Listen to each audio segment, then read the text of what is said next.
안녕하세요. 행복씨앗입니다. 오늘도 우리 시장에 영향을 미쳤던 주요 재료들에 대해서 살펴보고 또 시장 수급도 정리하면서 하루를 마무리하는 시간을 가져볼까 합니다.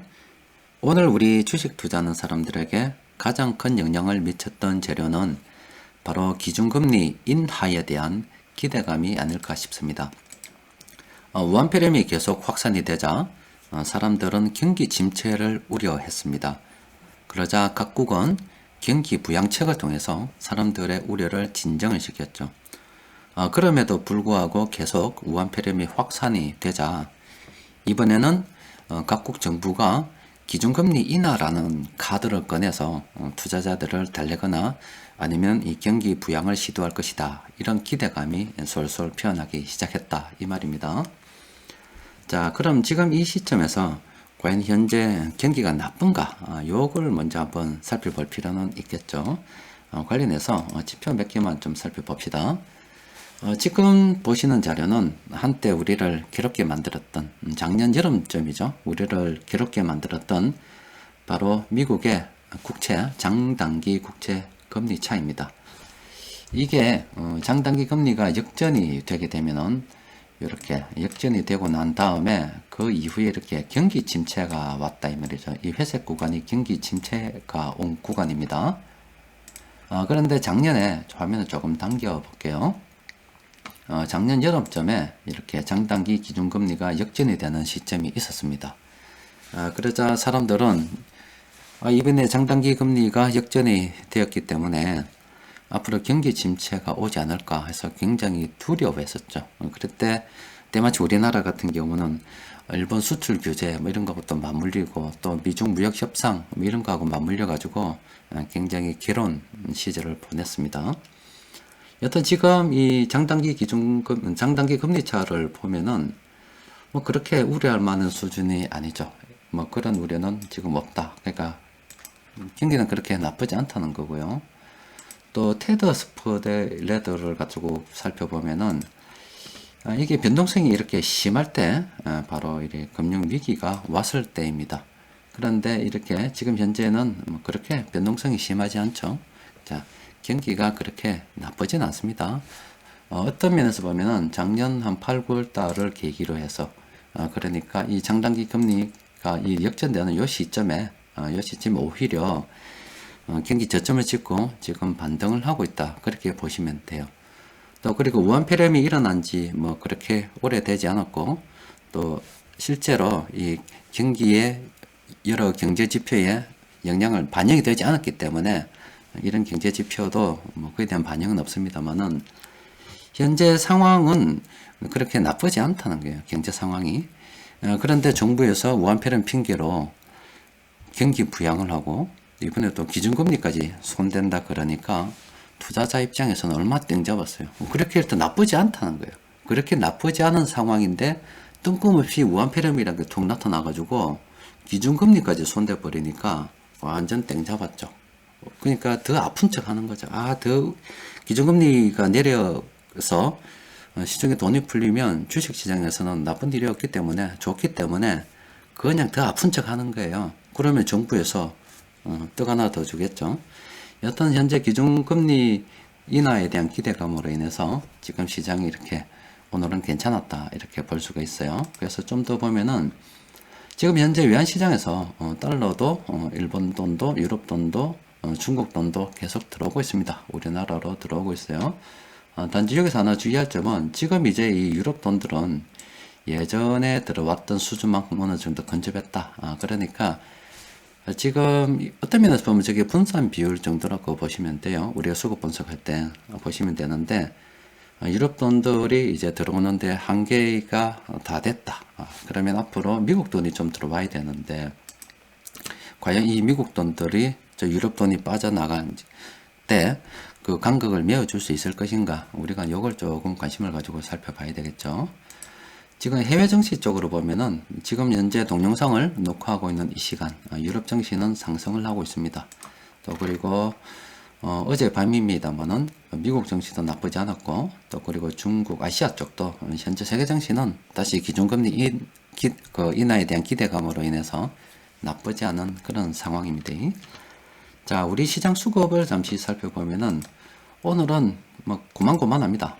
금융투자 쪽에서 이렇게 많이 들어왔고요. 그리고 업종별로 보면은 화학업종이 가장 괜찮았습니다. 개인 투자자들은 오늘 조금 팔았어요. 자, 이와 관련해서 종합주가 지수를 좀씩 보면은 어제 말씀드렸듯이 지금 현재 여기서부터 여기까지는 변동성의 영역이다. 그러니까 앞날을 예측할 수 없는 그런 영역이다. 이렇게 보고 관망하는 게 좋다고 말씀드렸죠. 자, 근데 우리가 수급적으로 이렇게 볼 때요. 지금 굉장히 좋은 점이 이 개인 투자자들의 돈이 들어오고 있다는 겁니다. 이게 상당히 중요해요. 왜 그러냐면은 현재 우리나라에서 시중 부동 자금이 1000조가 넘는다고 이야기해요. 신문지상에 자주 나오고 있기 때문에 여러분들도 잘 알고 계실 겁니다. 단지 문제는 그 통화 유통 속도가 예전만 못해가지고 그러니까 예전에 제가 처음에 10년 전에 지금부터 10년 전에 카페를 처음 시작할 때는 우리나라에 한국은행에서 1억을 찍어내면 시중에는 돈이 한 22억 정도 돌아다녔습니다. 그만큼 통화 유통 속도가 빨랐어요. 그런데 지금은 그때에 비해서 많이 떨어졌어요. 지금 제가 계산 안 해봤는데 얼마 전에 한 16배 정도 되더라고요. 예전보다 많이 떨어져 있는 상태입니다. 그러니까 이 돈이 빨리빨리 돌아야 사람들도 돈이 있는 것처럼 느껴지는데 우리도 저성장 국면에 이렇게 접어들고 단몇 년간 경기가 좋지 않다 보니까 통화 유통 속도가 점점 떨어지고 있어요. 여튼 그 시중에 있는 이 부동 자금 중에서 일부 돈이 주식시장으로 저렇게 유입이 되고 있다는 거예요.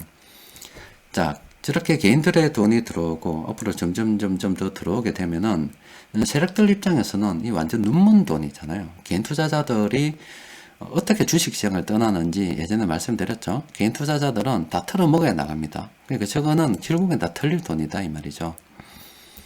참 이런 말하기 좀 그렇습니다만은 시장에서 냉정하게 바라보면 그렇다 그겁니다. 그리고 이 금융투자 쪽에서도 지금 시중에 부동자금이 많이 움직이고 있는 그런 상황이죠. 여기서 하나 더 나와서 이 개인들의 매매 방식에 대해서 잠시 한번 설명해 드리면 여러분들 이런 말 많이 들어봤죠. 저점 매수, 고점 매도 아니면 뭐 고점 매수, 저점 매도 이런 말 들어봤죠. 아니면 주식시장 기억원에 보면은 뭐 가는 말에 올라탄다 이런 말씀 들어보셨죠? 그러면 저점 매수, 고점 매도 방식이 더 좋은지 고점 매수, 저점 매도 방식이 더 좋은지 뭐 각기사 여러 가지 사람들이 자기 의견을 이야기할 수가 있습니다. 그런데 저는 저에 대해서 데이터를 가지고 있어요. 실제로 한번 시뮬레이션 돌려봤습니다. 일반적으로 우리가 개인 투자자들이 매매하는 방식이 바로 저점 매수, 고점 매도라고 보시면 돼요. 그게 어떤 게 잘 이해가 안 되는 분들을 위해서 잠시 말씀드리면 이 플랜 A에서 보면 요즘 화학적으로 괜찮으니까 제가 LG화학을 잠시 뽑아봤습니다. 자, 이렇게 요 부분이 저점이라 할 수 있잖아요. 지나고 나서 보면 또 이 부분이 고점이라고 할 수가 있죠. 그러니까 플랜 A에서 매매를 진행하는 방식이 바로 저점 매수, 고점 매도가 됩니다. 플랜 A는 저점 매수, 고점 매도 방식을 택하고 있어요. 그리고 여러분들 그 파워 가이드라고 보셨죠? 파워 가이드 방식은 처음에는 저점 매수, 고점 매도 이런 방식을 택했는데 제가 쭉 데이터를 쭉 뽑아보면서 연구를 하다가 기관 투자자들이 하는, 그러니까 가는 말에 올라타라, 다른 말로 하면은 고점 매수, 저점 매도 방식이 이 저점 매수, 고점 매도 방식보다 수익률이 훨씬 더 난다는 사실을 알았습니다. 그래서 그거를 여기 우리 가치투자연구원에 보면은 프로그램 안내라는 게시판이 있어요. 거기 보시면은 작년에 제가 한 번 올려드렸습니다. 언제냐면 2019년도 8월 14일 날 파워가이드 2.1 뭐 업그레이드 안내라고 해서 성능 200% 개선 이렇게 게시물 하나 올려드렸어요. 저게 저점 매수, 고점 매도 아니면 고점 매수, 저점 매도에 대한 실증적인 데이터입니다. 증명이라고 보시면 돼요. 그러면 저게 어느 정도 차이가 나느냐 말씀드리면 이렇습니다. 화면을 자 요걸로 보는 게 더 낫겠네요. 자 요걸로 보면은 만약에 요게 1억을 투자를 했어요. 1억. 그런데 시간에 걸려서 2억이 되었습니다. 요 동일한 시간에요. 2억이 되었습니다. 마찬가지로 고점 매수, 저점 매도 이 방식으로 동일한 기간에 1억을 투자했다 합시다. 그러면 요건 얼마 되냐면 이렇게 해서 3억이 돼요.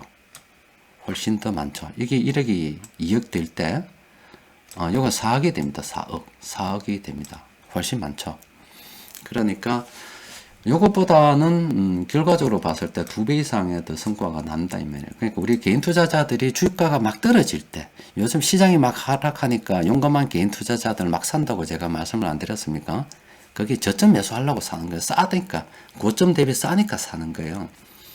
그 방식보다 기관들이 오를 때 같이 가는 말에 올라타는 방식이 뭐 성과로 봐서는 2배 이상 좋다 이 말이에요.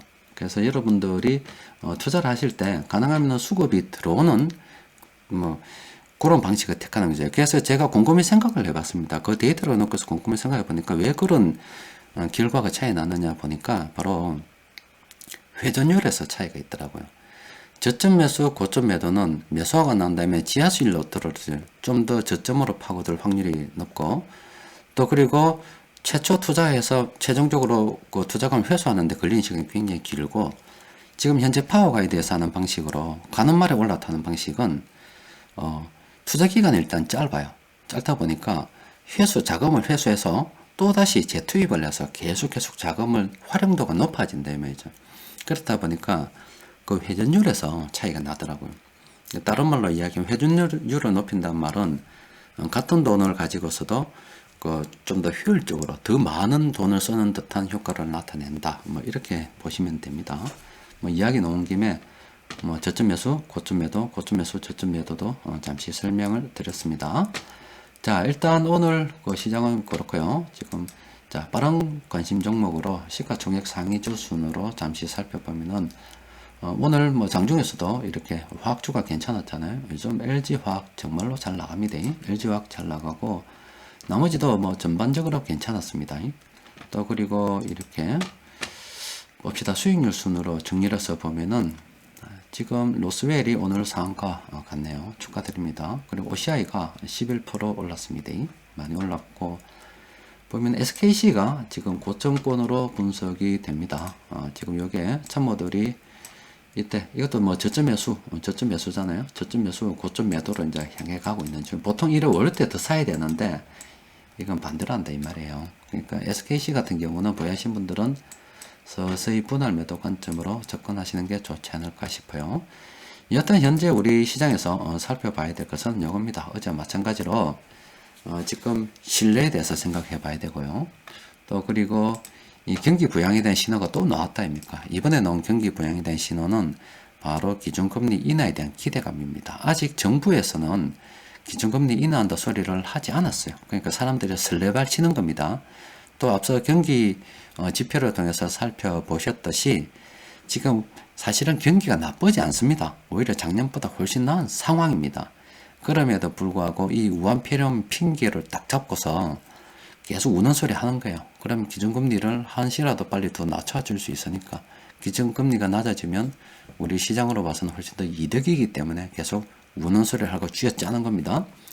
이때 외국인 투자자들 반응을 동시에 봐야 되는데 일단 오늘 우리 시장에서 외국인 투자자들 반응은 그렇게 좋지 않았습니다. 하지만 뭐 세계 시장 전반적으로 놓고 볼 때는 뭐 시장이 아직은 괜찮다라고 볼 수가 있겠죠.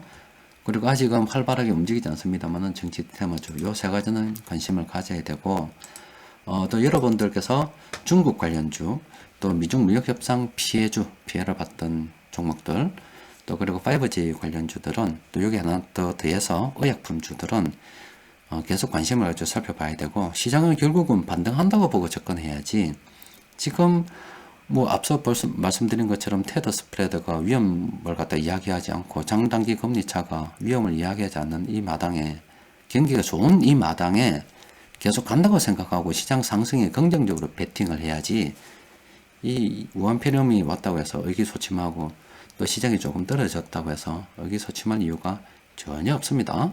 또 그리고 시중의 부동자금이 갈 데가 어디 있겠습니까? 부동산 거래 잠가버리고 하는데 주식시장밖에 더 있겠어요. 그러니까 조금 희망을 가지고 저런 종목도 쭉 뽑아놓고 준비를 할 필요가 있겠습니다. 자, 일단 오늘도 여기까지만 정리하고 또 넘어가도록 합시다. 이상입니다.